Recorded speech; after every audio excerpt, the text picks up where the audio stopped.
make these trains so good? Well, if you reckon these are spectacular, wait till you see the real thing.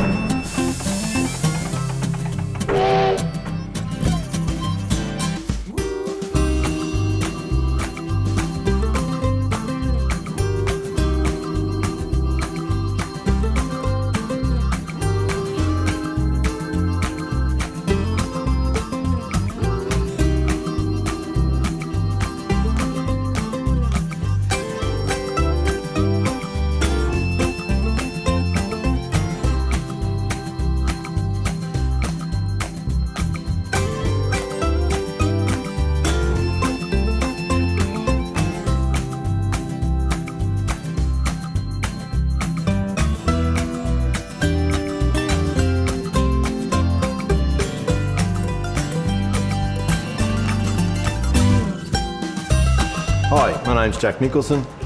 I am one of the volunteer coordinators at SteamRail Victoria. It's a great place to become involved in.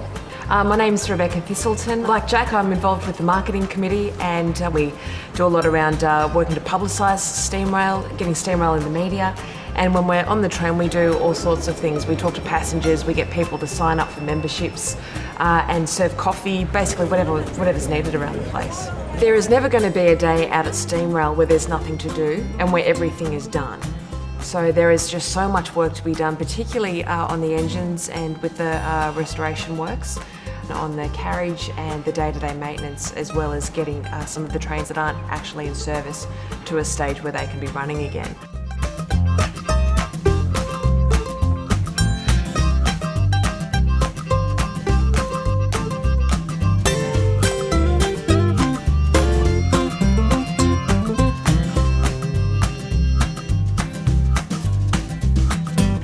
There's a lot to be done behind the scenes as well, whether that be the financial side of things, getting involved in marketing, planning the trips and the hospitality side of things, making sure that people are fed along the way, and coming out on the trips with us, taking tickets, talking to people, selling memberships, and being a part of the daily trips and showing people regional Victoria as well. But becoming a member of SteamRail, you're joining a community. And it's more than just paying some dollars to ride a 100-year-old fantastic piece of machinery. You're joining a community. Not long after I became a member, I started receiving the newsletters and finding out where the A2 locomotive restoration was up to. So, every 2 months you check the mail, you get a newsletter in there, and you find out what's happening with the different locomotives that are being restored, which is really nice. We're completing the A2. It's in its very final stages. It came out of a park in Warragul 30 odd years ago. We've got Carey, the historic shower car that was originally a horse box, I believe, back into the war. That was converted by the VR into a shower car.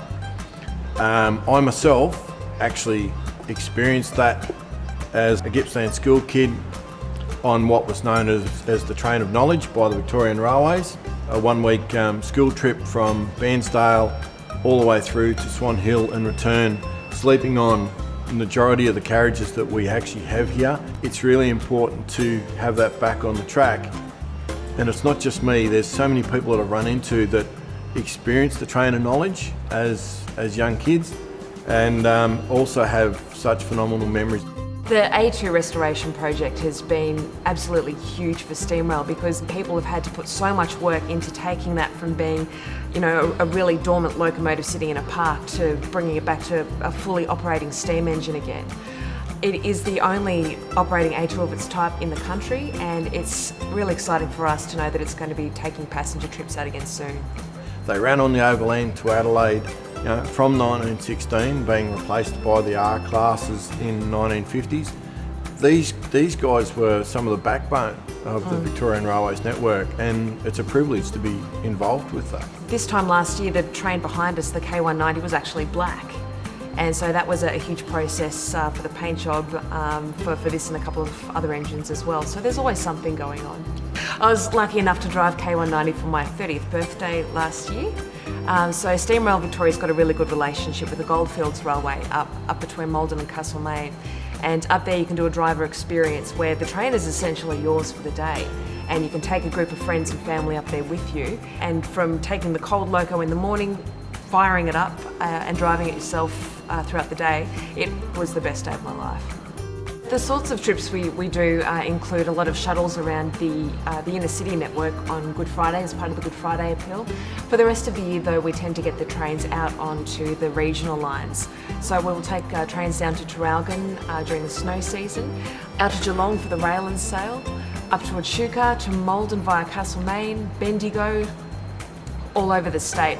And that's definitely part of the attraction to people that are interested in coming on board as passengers, but also for us volunteering as well. One of my most favourite trips is the snow train. It's one of our biggest tours we have for the year, running to Gippsland with different sidelines, from a winery and brewery tour option, a day trip up to the snow.